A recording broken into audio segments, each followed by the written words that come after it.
everyone, this is your teacher, Miss Mars, and on today's video, we will have the continuation of part 1 of lesson 2, still under unit 1.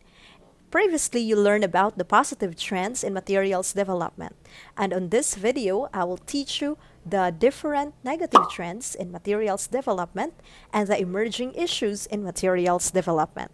So I know you all are ready. Thus, without further ado, let's begin. Our first negative trend is that there is a more pronounced return to the central place of grammar in language curriculum.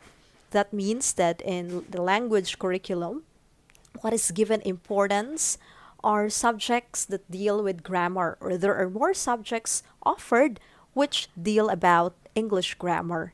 And if that would be the trend, that is really negative because it means we will neglect the other areas that our language learners of English should develop. Our second negative trend is that there is far greater prominence in the teaching of listening and speaking rather than reading and writing. So, a lot of course books definitely hone or provide tasks that could hone the listening and speaking of the learners while neglecting reading and writing. And I believe, which is really true as well, class, that we definitely need to balance these four macro skills and we have to focus on these four macro skills, not only in the teaching of listening and speaking, but at the same time reading and writing. So in our course book, there should be listening, speaking, reading, and writing.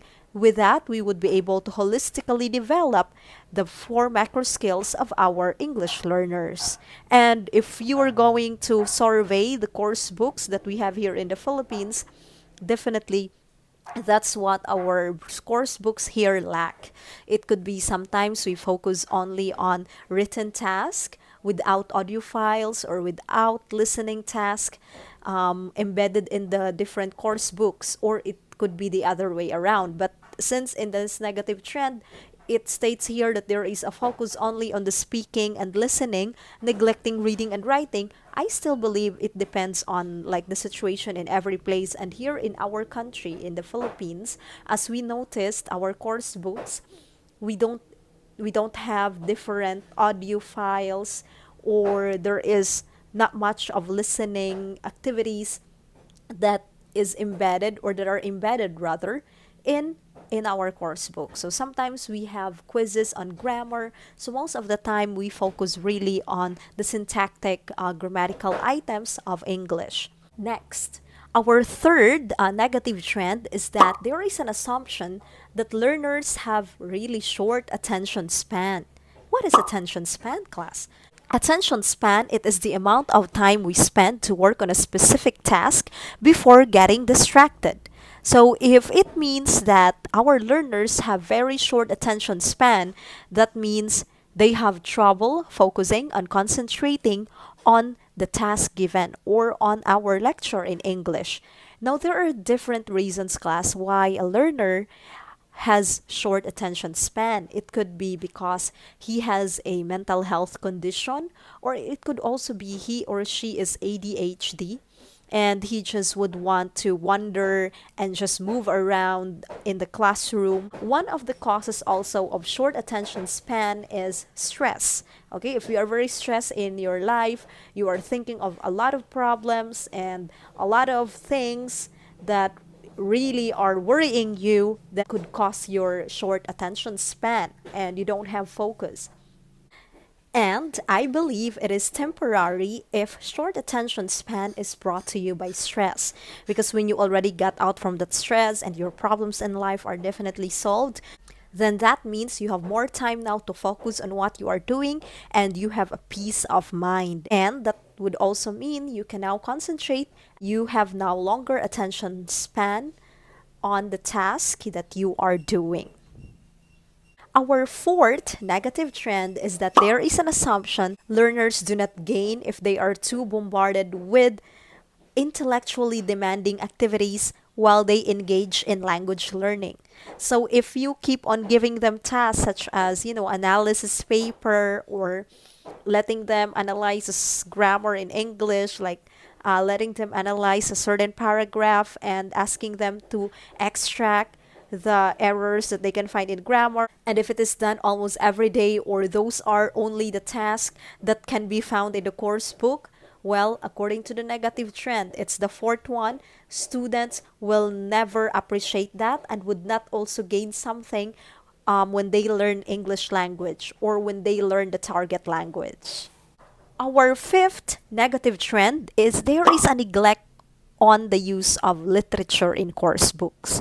And I really, would like that our course books or the materials that you would create class, because of course this is our subject, language learning materials development. So that means you will be eventually creating materials in English language teaching. So we would come to that point where I would ask you to create the materials.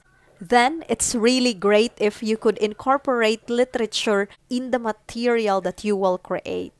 Because we all know that when we create lesson plans, we don't just only develop the cognitive skills of the learners, but also the affective and the behavioral skill.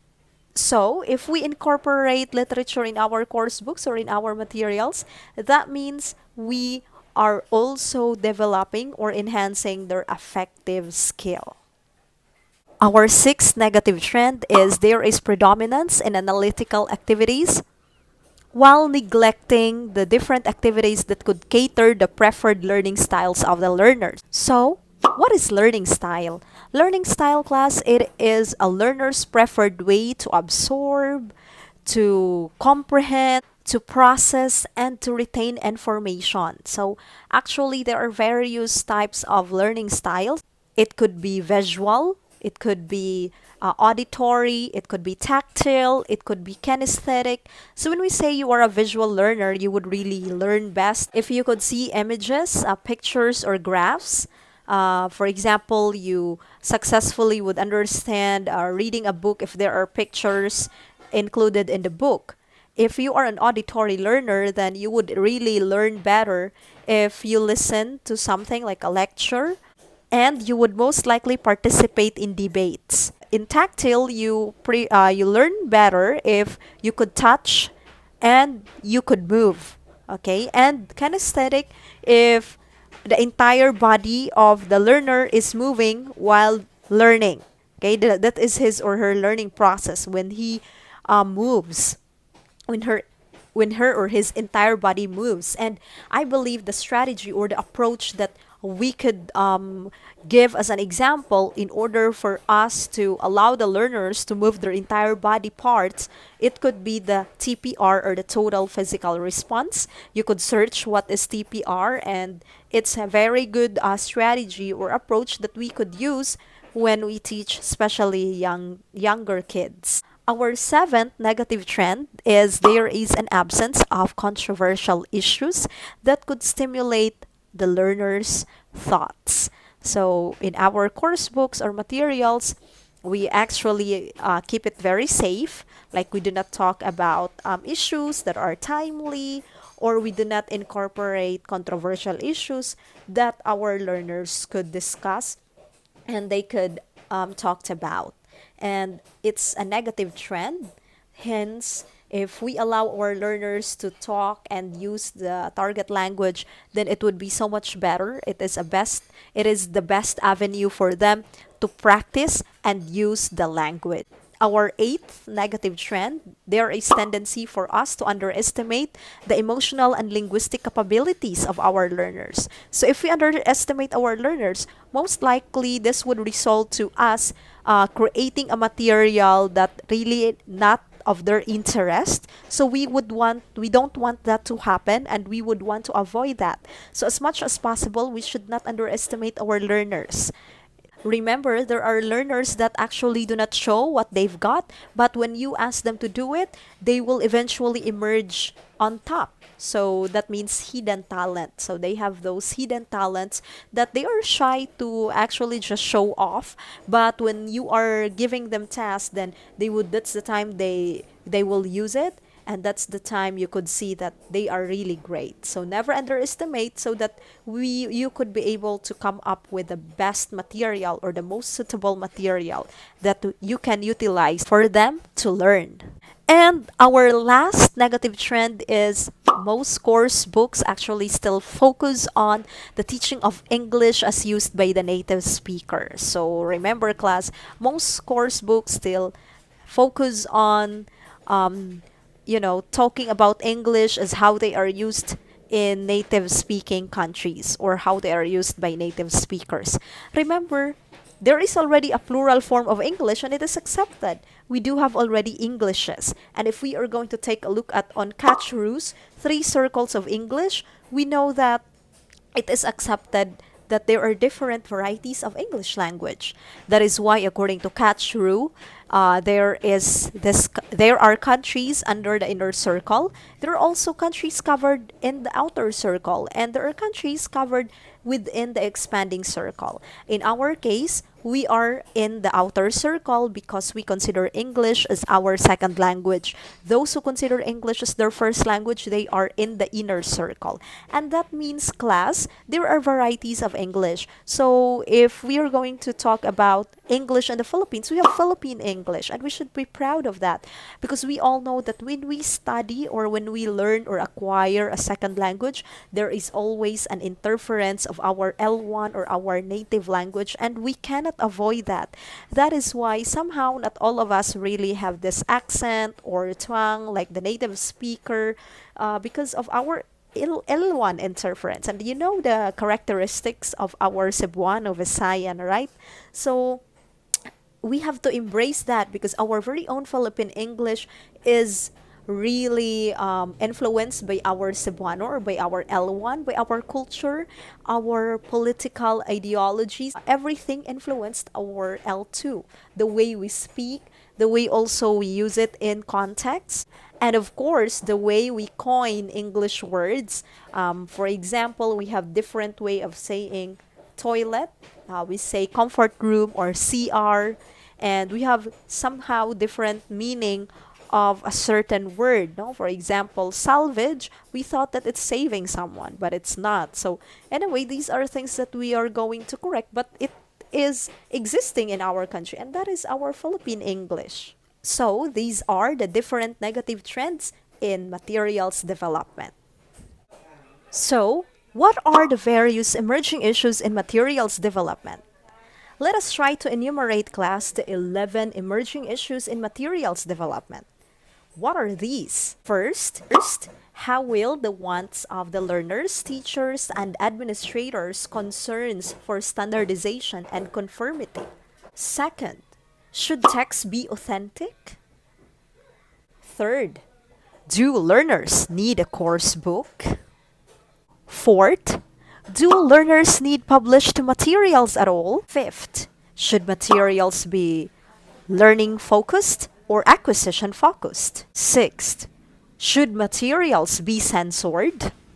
Seventh, should materials be driven by theory or should it be driven by practice? Should materials be driven by syllabus needs, learners' needs, or market needs? Ninth, should materials cater the learners' expectations or should try to change them?